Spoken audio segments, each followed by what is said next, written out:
अस्सलाम वालेकुम जी। इस टाइम अडयाला जेल के बाहर मौजूद हैं। आज काजी साहब का एक बहुत बड़ा फ़ैसला है। उस्मान चौधरी साहब क्या कहेंगे इस फ़ैसले के बारे में? ये फ़ैसला तो एक्सपेक्टेड तभी था जब बेंच बन गया, जब काजी साहब ने बेंच बनाया। सो क्या समझते हैं, मंडियाँ लगने जा रही हैं, क्या होने जा रहा है, तहरीक इंसाफ के लिए क्या आगे मुश्किलात हैं, क्या चीज़ें हैं? सर सबसे पहले तो थोड़ा सा बता दें कि ये मैं थोड़ा सा आपको बता दूं कि ये है क्या चीज़, क्योंकि बहुत से लोगों को कन्फ्यूजन है कि 63A है क्या चीज़। 63A बेसिकली उमरता बंदयाल साहब ने 63A की तशरीह की थी कि जो भी PTI का बंदा या नून लीग का बंदा या किसी भी जमात का बंदा अपनी पार्टी के मौक़िफ़ से हट के वोट देता है तो वो वोट काउंट नहीं होगा। पहले ये था कि वोट काउंट हो जाता था लेकिन बंदा नाअहल हो जाता था। अब यह है कि उमरता बंदयाल साहब ने कहा था वोट भी काउंट नहीं होगा, यानी अगर आप बंदा तोड़ भी लेते हैं फिर भी वोट काउंट नहीं होगा। लेकिन काजी फायज़ ईसा साहब ने आज देखें कितना जुल्म किया है कानून के साथ, इंसाफ के साथ। उन्होंने कहा ठीक है, एक बंदा 1.5 लाख वोट पार्टी, अब देखें ना, खंबे को भी खड़ा कर दे इमरान खान तो वो जीत जाएगा जी, क्योंकि इमरान खान का नाम है। लोगों ने इमरान खान को वोट दिया, लोगों ने उस शख्स को वोट नहीं दिया। अब वो बंदा जो इमरान खान का नाम इस्तेमाल करके इलेक्शन जीता, 1.5 लाख 2 लाख वोट लिया, वो 50 करोड़ या अरब रुपया लेके किसी और जमात में चला जाता है, अपनी सारे वोट वो बेच देता है। और कितनी बड़ी वोटर की तौहीन है। और उसके साथ खड़ा हो जाता है जिसके मुखालिफ लोगों ने उसको, अब नून लीग के मुखालिफ, फर्ज करें कि बंदा एक हल्के में नून लीग के मुखालिफ 1.5 लाख वोट जीत के आया, आके नून लीग की गोद में बैठ जाता है, तो वो 1.5 लाख वोट तो नून लीग की मुखालफत में पड़ा था उससे। बिल्कुल। तो ये कितना बड़ा जुल्म है। बिल्कुल, नून लीग की मुखालफत में पड़ा था, इमरान खान की मोहब्बत में पड़ा था। और ये एक मौका दिया गया है, एक समझे कि मंडियां लगाने का एक मौका मुयस्सर किया गया है। और फिर मंडियां लगेंगी सिर्फ किस लिए कि काजी फायज ईसा को पहले एक्सटेंशन देनी थी 3 साल सुप्रीम कोर्ट के अंदर। जब वो पता चला कि सुप्रीम कोर्ट के अंदर तो काजी साहब को जो बाकी जज हैं वो हिलने नहीं देंगे, उन्होंने फिर कहा कि इसकी ना अलग अदालत, अलग तरमीम करके जो अलग अदालत, कचहरी यहाँ पे लाली जट रहे हो कहते हैं ना। तो ये काजी साहब जो जट बन चुके हैं इस टाइम, बोला जट बन गए हैं और जजों के, अपनी अलग उन्होंने अदालत अब बनाएंगे, आईनी अदालत, जिसमें उनकी मर्जी के फैसले होंगे। वैसे भी वो चाहते हैं कि उनका जो फैसला हो उससे कोई इख्तलाफ ना करे, क्योंकि वो जमहूरियत के कायल तो है नहीं। अच्छा देखें जी, इसको फिर मैं वजाहत कर दूं कि जस्टिस उमरता बंदयाल साहब ने ये फैसला किया था कि अगर कोई बंदा अपनी पार्टी के अंगेंस्ट जाके किसी को वोट देगा, उसका वोट काउंट नहीं होगा। जो आज काजी साहब ने 63A का फैसला दिया है कि उस फैसले को कलअदम कर दिया। और अब अगर कोई भी चाहे तहरीक इंसाफ का जाके पीपल्स पार्टी को वोट दे या किसी को भी वोट देगा, वो काउंट होगा। और पैसे लेके जाहिर है बोलियां लगती हैं, जैसे सिंध उसमें लगी थी।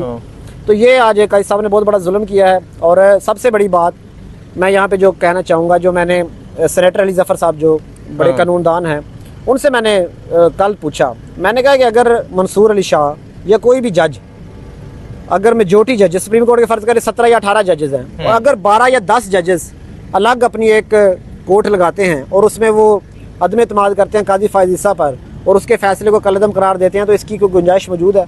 उन्होंने एक फ़ैसले का हवाला दिया, उन्होंने कहा इसकी गुंजाइश मौजूद है।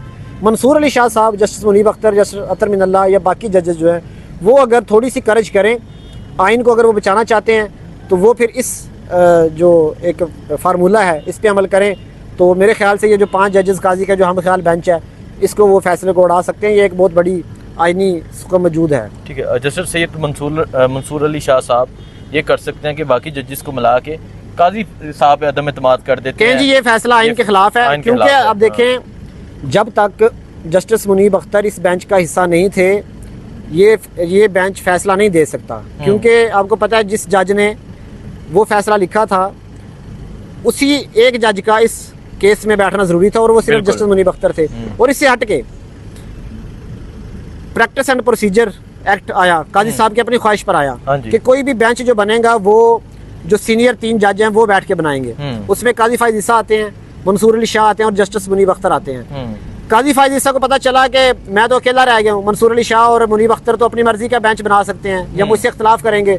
उन्होंने क्या किया, सदारती आर्डीनेंस ले आए। एक ही दिन कबीना मंजूरी दी, एक ही दिन सदारती आर्डीनेंस आया, एक दिन उस पर अमल हो गया। जस्टिस मुनीब अख्तर को फारग किया उन्होंने और जस्टिस अमीनुद्दीन खान को ले आए। चले ले आए, फिर भी काजी फायज़ ईसा, मंसूर अली शाह और जस्टिस अमीनुद्दीन खान ने ये बेंच बनाना था, जो जिसका भी फैसला आया।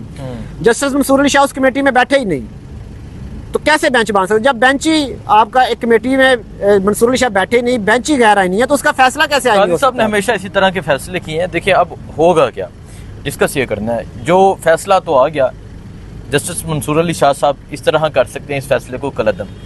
अब ये फैसले का जो मकसद है ना, वो ये है कि तहरीक इंसाफ के जितने MNAs हैं उनको खरीदा जाएगा, प्रेशराइज करके खरीदा जाए, प्रेशराइज करके वो वोट लेने की कोशिश करें या माल दे के वोट लेने की कोशिश करें। अब तहरीक इंसाफ के जो वर्कर्स हैं जिन्होंने अपने उम्मीदवार को वोट दिए, 1-1 लाख प्लस, कोई भी MNA है उसके 1 लाख प्लस वोट हैं, तो उनको अपने MNA पे नज़र रखनी है। अपने MNA को ये बताना है कि अगर आप ये फ्लोर क्रॉसिंग करेंगे तो आप हल्के में दाखिल नहीं हो सकते। अब यहाँ पे देखें, पहले तो ये था ना कि जी ये इनको आजाद गिना जाए या पार्टी का गिना जाए, वो भी रोला खत्म हो गया। अब तो चाहे पार्टी का है चाहे कोई भी है, वोट दे सकता है, वोट काउंट होगा। काजी साहब ने कितना बड़ा जुल्म किया है आइन के साथ आज, आइन के साथ। और आपकी क्या इतला है कि कोई MNAs इसका फायदा उठाएंगे? क्योंकि ये तो उसी के लिए किया गया ना कि MNAs को खरीदा जाएगा। तो आप क्या समझते हैं? देखिए जी, जो मेरी इतला है, जब मौलाना फजल रहमान को मनाने की कोशिश की जा रही थी तब तहरीक इंसाफ के 7 MNAs उनके पास थे।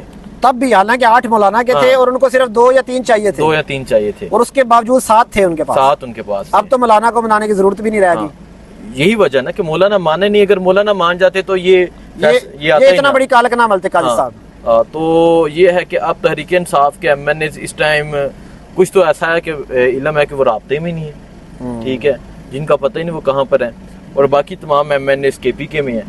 अब देखना ये है कि KPK से कौन आता है यहाँ, कौन चोरी छुपे आता है, कौन पैसे लेके आता है, कौन भाग के आता है।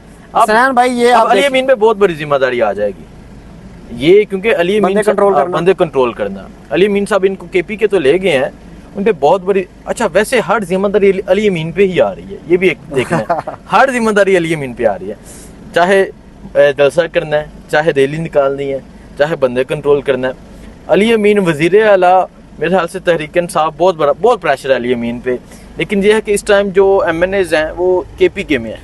अब देखिए, हमें तो सिर्फ गिने चुने MNAs के नाम पता होते हैं, 8 से 10, लेकिन जो बाकी MNAs हैं वो जाहिर है जब वो जीत के आते हैं तो जाहिर है ऐसे तो नहीं जीत के आते, ठीक है, बिल्कुल। उनको जाहिर है कोई ना कोई गारंटी उनसे ली जाती है कि भाई आगे आप हमारे ये काम करेंगे तो आपको। और बिल्कुल इस दफ़ा ये भी हुआ है कि जो तहरीक इंसाफ के MNA से, मैं कुछ एग्जांपल दे देता हूँ। मैं अगर अटक की एग्जांपल दूँ, वहाँ 2 सीटें थी, मेजर ताहिर सादक की मान ताहिर, मतलब एक घर में 2 MNA थे, ठीक है। उन्हें कहा गया कि आप कमिटमेंट दे दें, आपको जितवा देते हैं, ठीक है, कि आइंदा हमारे साथ चलेंगे, आइंदा हमारे साथ चलेंगे, जो हम कहेंगे, जहाँ वोट कहेंगे आपने वो करना। उन्होंने नहीं दी कमिटमेंट, उन्होंने नहीं दी, ठीक है। तो मेजर ताहिर की बात करूँ, 6 पोलिंग स्टेशन वो 500 में हारे हुए हैं, उन्हें हरा दिया। इसी तरह उनकी बेटी को हरा दिया, और इसी तरह कुछ लोग हैं जो जीते हुए हैं, जिन्होंने कमिटमेंट दी थी, वो जाहिर अब आगे बैठ जाएंगे। जिन्होंने कोई वहाँ जाके हल्ला गुल्ला नहीं किया, RO के ऑफिस के बाहर, उन्हें आसानी से रिजल्ट दिया गया, ठीक है, उन्हें पूछा नहीं गया, उन्हें रिजल्ट दे दिया गया। तो आपको क्या लगता है कि वो आसानी से रिजल्ट दे दिया? देखिए, एक तरफ ये फैसला है, एक तरफ फैसला और फैसल वाडा दोनों बड़े इंपॉर्टेंट है। फैसल वाडा ने फैसला आते ही बहुत बड़ी बात कर दी। उसने कहा कि इमरान खान का मुस्तकबिल तारीक है और उसके ऊपर कांटा लगा हुआ है। उसने मैसेज किसको दिया है? MNAs को। अगर आप इमरान खान के साथ खड़े होंगे तो आपका भी कोई मुस्तकबिल नहीं है। समझ गए? मतलब टाइमिंग आप चेक करें। वो और ये फैसल वाडा मैसेज ही दे रहे होते हैं और इनका कोई काम नहीं है। तो उन्होंने कहा इमरान खान का मुस्तकबिल तरीक है, कांटा लगा हुआ है। इमरान खान का कांटा लगा, इसका कोई मुस्तकबिल नहीं है। बाकी यानी कि उसका जो इनडायरेक्टली मकसद ये था कि जो ये जो है ना कांटा लगाना, ये क्योंकि पहले भी हम सुनते आए थे इलेक्शन से पहले कि इमरान खान पे कांटा लगा हुआ है, लेकिन अवाम ने इमरान खान पे ज़रब लगाई हुई है।